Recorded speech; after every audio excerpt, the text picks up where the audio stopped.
I say our being Kevin and our Sacramento Kings are in the play-in tournament. Jaevon has been on one lately, absolutely trolling all of us, and actually got on my nerves a little bit the other day. And I just had to stop replying.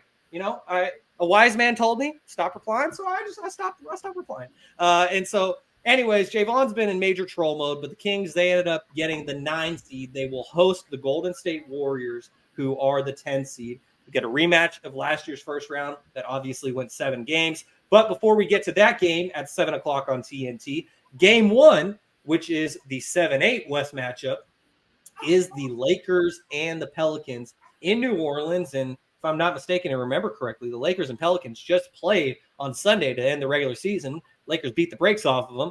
And so that'll be interesting. Then we get to Wednesday where we have our Eastern Conference games. West Coast is the best coast, so I'm just going to disregard that. And then we get to Friday's games, which are obviously whoever ends up winning the 9-10 and whoever ends up losing the 7-8. So just going in order, Alex, I guess I'm going to toss it to you first, starting with the Lakers and the Pelicans.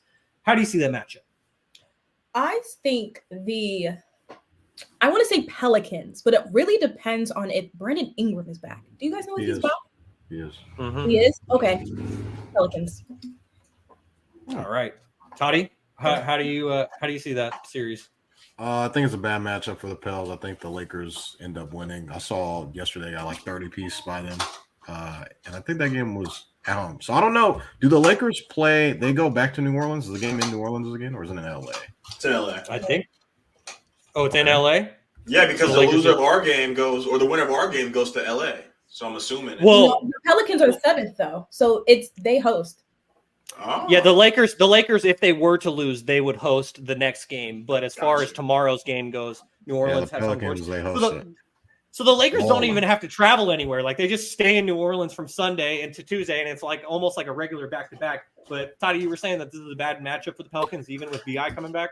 Yeah, B.I., he was on a minutes restriction yesterday, but yesterday the game still mattered.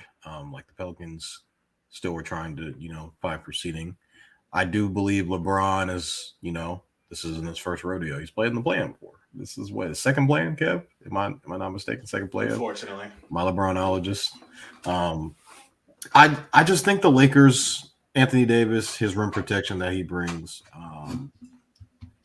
I think D'Angelo Russell will probably see him kind of come out of the woodwork. He's been playing pretty well, I think, for the majority of the season.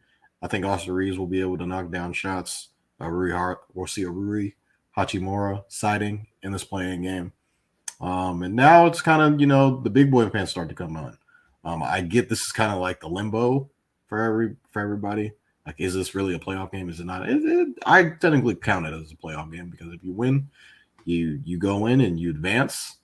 If you lose, you presumably go home. But particularly not in this instance because 7-8 matchup still gets another chance to play in a game even if they do lose. But I think LeBron has a monster night. I think Anthony Davis has a monster night. And I think the Lakers win. Now, I get Brandon Ingram is coming back, but he is coming back. He's missed, 12 games from injury. Didn't play as much yesterday, but I think this game will be a lot closer than it was yesterday because yesterday was kind of a bloodbath. But I do think I don't think the Pelicans – Zion hasn't played in a playoff type of setting. This will be like his first taste of what the playoff atmosphere looks like. So I'm going to roll with the experience and take LeBron and AD and the Lakers to advance and get the 7th seed. All right. We only have one of 2 LeBronologists here on the panel today. But, Kevin, I'm going to need you to hold it down. Are you going with your bias here or – I mean, where do you – I don't want to assume. So just where do you got the game at? So I'm on the same side as Alex. If Brandon Ingram were to play, I know he's ramping up, so we don't know if he's going to be full on Brandon Ingram this year, who was borderline could have been an all-star this year. He was having a really great season. So to see him and Zion really get healthy and see, we talked about CJ McCollum on this podcast a lot and how he's really just formatted that team. And I got to show love to Shaun's dude, Jonas Valanciunas. So they have a really good crew. Willie Green, we saw without Zion in the playoffs, they really contested versus Suns, and we've really just seen them grow and grow and grow. And unfortunately, the growing stops. You got LeBron James coming to town. I mean, like Toddy said, last game was a bloodbath, 28-11, 17-5. First player since Magic Johnson to have those numbers in the game. LeBron James is almost 40 years old, and he's not slowing down. So this team, I don't know who's going to guard them over there. I know Herb Jones is all defensive NBA kind of guy, but I don't know if Herb's going to really be able to bump with LeBron, and then you have to do what, Larry Nance? So I just think the matchups are going to be wrong, but I know AD and LeBron are going to show up, but I think it comes down to the role players, unfortunately, and the Pelicans have the better role players. You know, it depends on what D'Angelo Russell we're going to get. If we're going to get the D'Angelo, the post-trade deadline, trade deadline D-Lo, we get that D-Lo, we're going. You know, Austin Reeves has been really wishy-washy. Definitely better than Jalen Green this year, but that's another conversation for another time.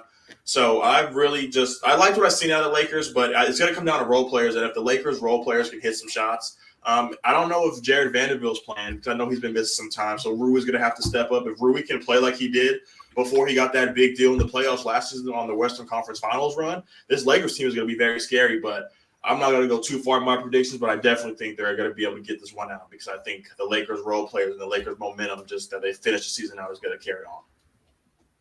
Yeah, I don't want to repeat you guys too much, but I think that the Dents really nailed it with the impact of Brandon Ingram because that ultimately is why I chose the Pelicans to win this game. And initially when I saw the picks flowing through the chat so Kevin could make the graphic for social media, I thought I was going to be the only one on Pelicans Island, but apparently not. And, I definitely think that Jonas Valanciunas will make an impact in this. But in all seriousness, though, Anthony Davis is an all defensive player for a reason. And like he has that caliber of play. And so I don't know if we're going to see much from Jonas, but CJ McCollum, I say this time and time again, he's not playing the Sacramento Kings. And selfishly, I want the Pelicans to win just so if the Kings do win, they don't have to play the Pelicans again because the Kings went 4-0 against the Los Angeles Losers this year. And I think that they would make it 5-0 if they got the opportunity, even in LA, because they did it twice already this year. And all the Laker fans have been telling me, oh, yeah, you did it in the regular season. Congratulations. It would be so Kings for them to sweep the Lakers in the regular season and then have your season ended by the Lakers in the play-in tournament. That's highly likely. I hope it doesn't happen, but I think we're going to see that matchup because, I mean, not to get too far into my picks here, but I got the Kings winning against the Warriors at home. And then I also have the Pelicans winning, which means we would see the Kings and the Lakers in Los Angeles on Friday. I would love to see it. Like the script writers, they need to just make sure it happens. But even putting all my bias aside, I think if Brandon Ingram is 70% of what he usually is, then the Pelicans have the advantage in this game. But it's kind of all wait and see type of thing. Now, guys.